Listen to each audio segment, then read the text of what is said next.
Hi guys, welcome back to my channel.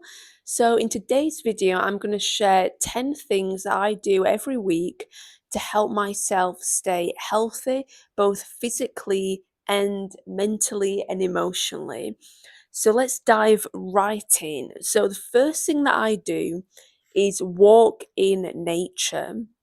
So I like to do this a handful of times every single week. I put my walking boots on, I get my coat on, and I go outside, often with my husband. It often is in an evening, and we will just have a walk together. And the reasons why I love to do this is firstly, it's good exercise.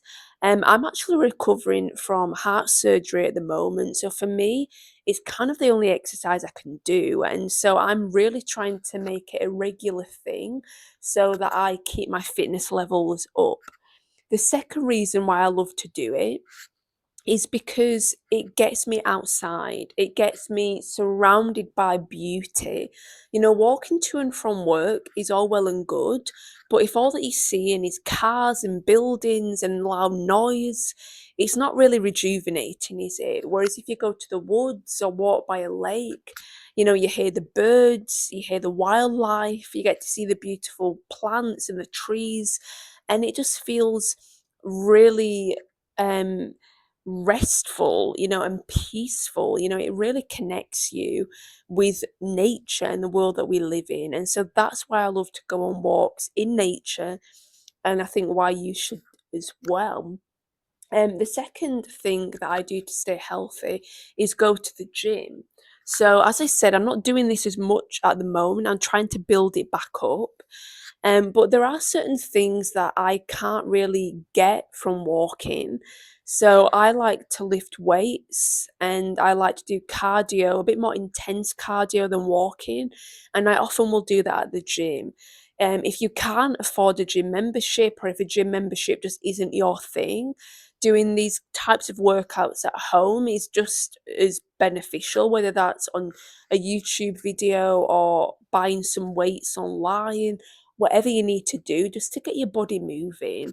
You know, they often actually suggest for people who are suffering with depression and anxiety to work out because it releases endorphins and it just allows your body just to be in a better place. It mentally helps you feel so much better.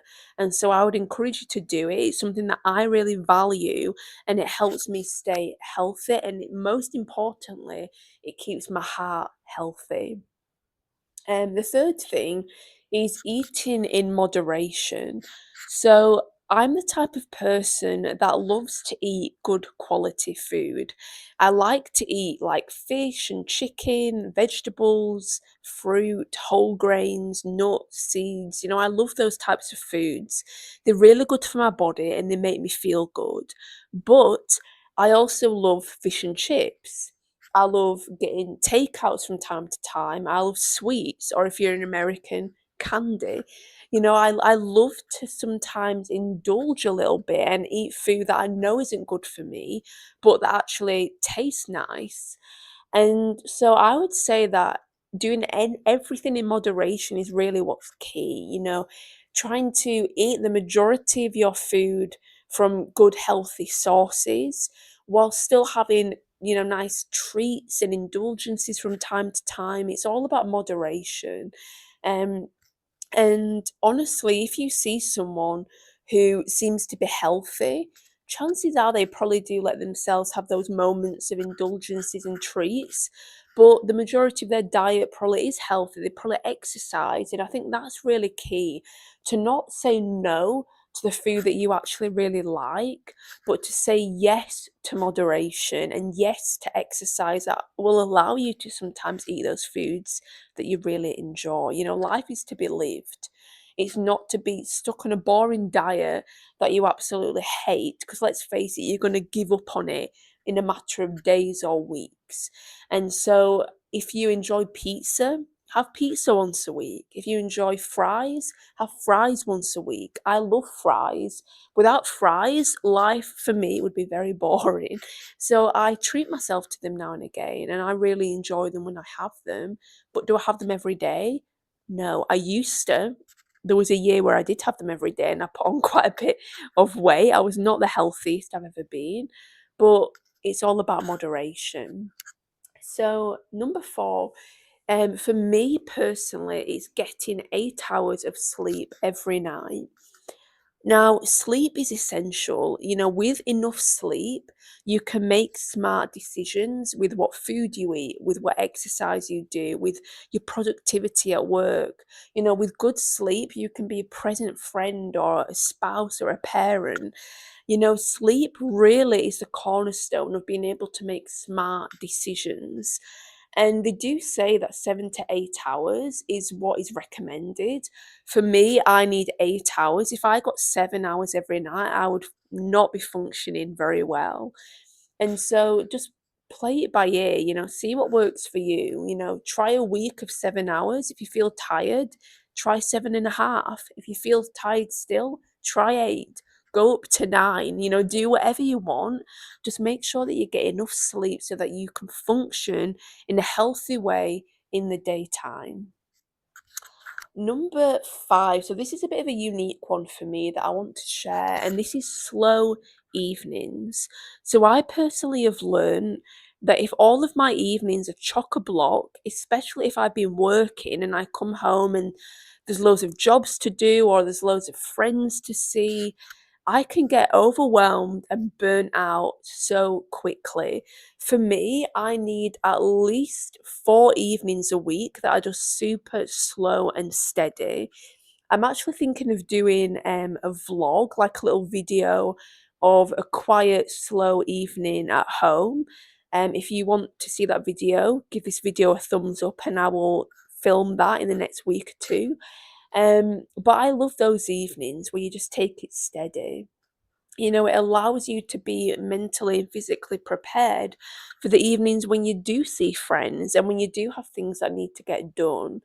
There's nothing wrong with implementing self care activities that allow you to function to your best potential. And for me, slow evenings is self care that allows me to work to my best potential. So, do whatever you need to do to make sure that you can see friends and work hard and be a good spouse and do all of those things that you really want to do. Implement self-care that allows you to be the best version of yourself, and it's unique to everyone. Slow evenings is just my personal preference. Number six, so speaking of work, I stop work at 5 p.m. every single day. And so for me personally, my hours are from about 8:30 I get to work, and by 5 o'clock, sorry, knocking the camera, by 5 o'clock I am heading home. I'm not staying late to work. If I'm working from home, I turn my computer off, I shut the office door, and I'm like, bye until tomorrow. And honestly, work is important, but so is your life, so is everything else. Work is not the be all and end all. For some people, it actually is. And I don't think that's a healthy approach to life. Life is way more than working. And yes, you want to do well in your career, there's nothing wrong with that, but do well in your career when you're at work. When you're at home, be present and with your family, and to be able to go to the gym and do all the things I've literally just been talking about, it requires work-life balance. And so you need those things in your life to allow you to function. And so if you're working like all the time, you're not going to be able to get the sleep you need, eat the diet that you need that's going to be healthy for you, to be able to go to the gym, to do loads of things that are so crucial. And so I would just encourage you, when your working day ends, your working day ends. Don't take stuff home with you. Like, I have a bit of a rule actually, that I recently implemented with my husband, is that when he comes home from work, I honestly, don't really want to hear about his day at work. And I know that sounds horrible, but I'm like, we can talk about it for 20 minutes. If there's genuinely something that's bothering you, then obviously, yes, it's important to share that with your spouse. But I don't want to hear for hours in my evening how his work day went. And I don't want to be talking about in out for hours about how my work day went, because the evening needs to be away from work, not to be talking about it. And so just do what you need to do to have an evening and free time in your weekends that is for you and your personal life, and not letting work get dragged into those essential hours that are for you. Number 7 is regular social activity. So they often say that when people get older, one of the things that can make some people actually pass away before their time is loneliness, is isolation. And even though I value those slow evenings, one of the reasons why I value those evenings is because it gives me the energy to be really present when I do see family and friends. So for me, I usually see a friend once a week. I go to church once a week, and I usually see family once a week. So on at least on 3 occasions, I'm interacting with people that I really care about, my friends and my family. At work, I will often be around my colleagues as well, and some of my colleagues are also my friends. And so it's really important to spend time with people. To be isolated can lead to so many detrimental things. It can lead to depression, anxiety. Like I mentioned just then, for older people, it can even lead to dying younger than you probably should, because you're lonely. And it's loneliness, honestly, is one of the darkest places to find yourself in. And being in good community and building good community is essential to good health, mentally and physically.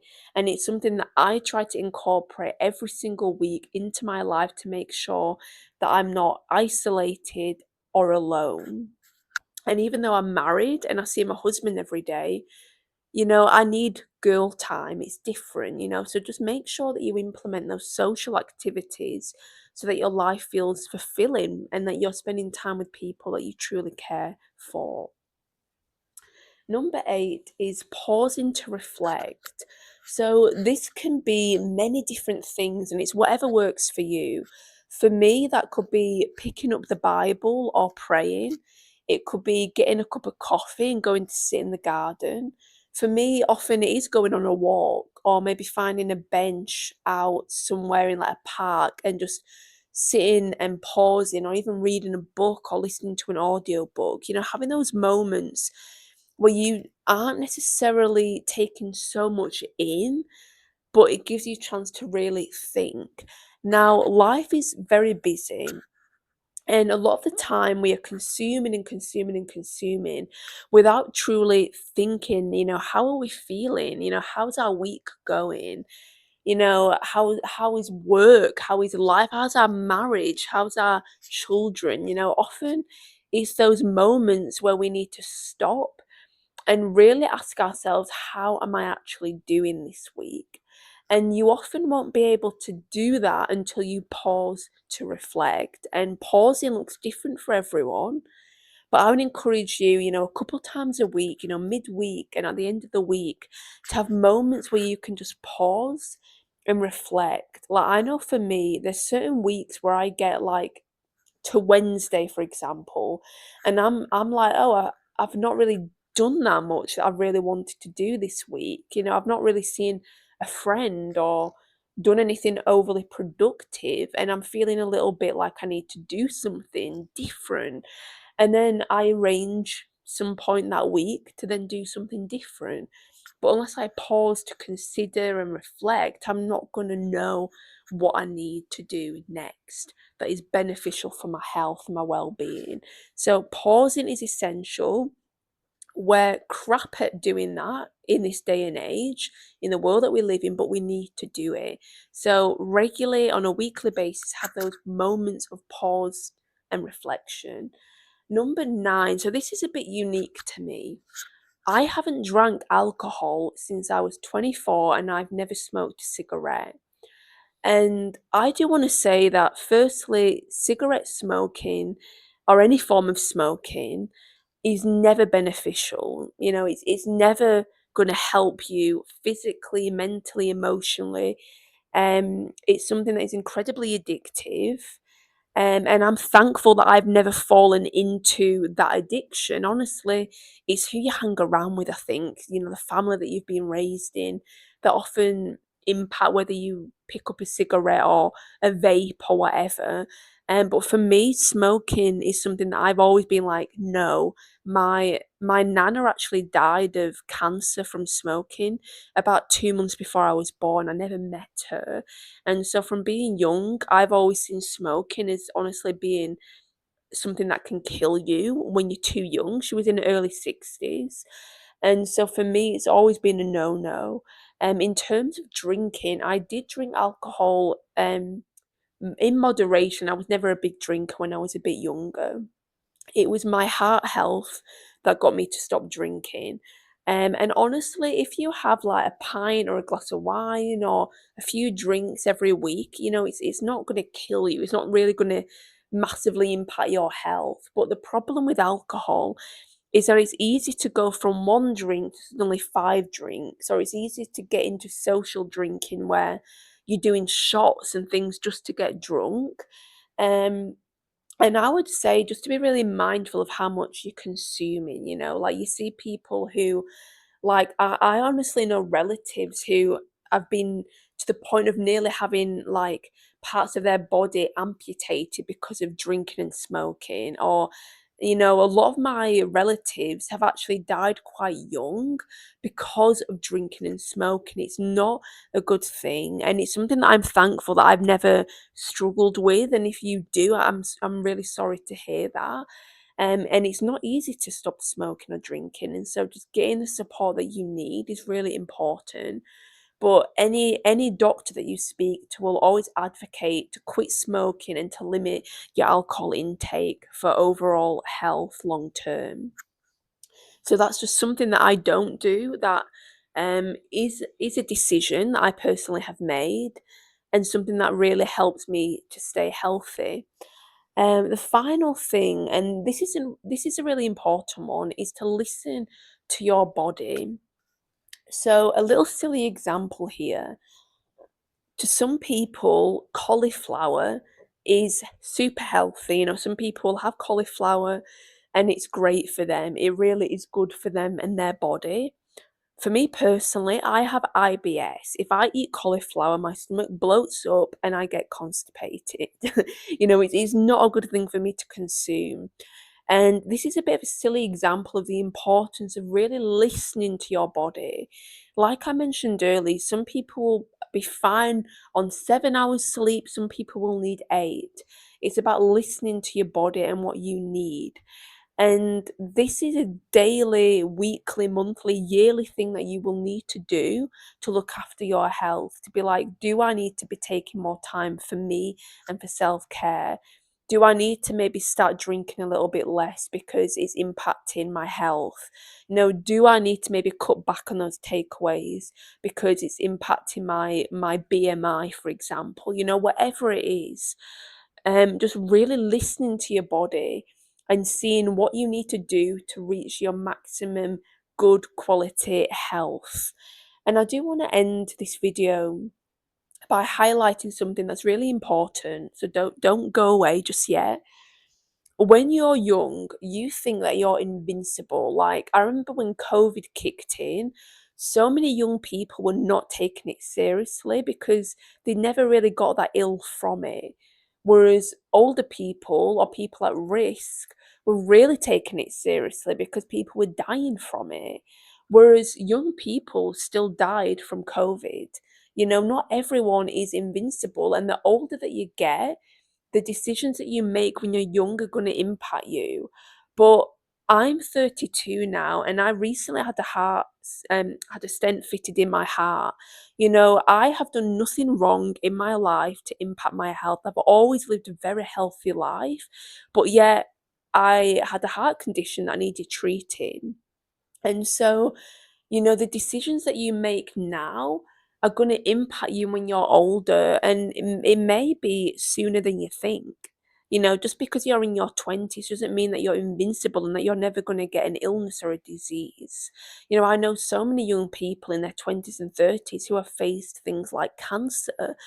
And this isn't to scare people, but it's just to make you think, what I'm doing now as a young person is going to impact me in potentially 1 year, potentially 10 years, potentially not for 50 years, but it is going to impact you at some point. So just make smart decisions, because the body that you have now, you're going to have when you're 80, when you're 90, and you need to be looking after it. So I hope this video has been insightful in what I personally do. For me, I do take it seriously because of my health. But I think everyone should do the same, if I'm being truly honest. These are not unique things just for me because I've got a heart condition. They're things I think everyone should be implementing. So I hope you've enjoyed the video.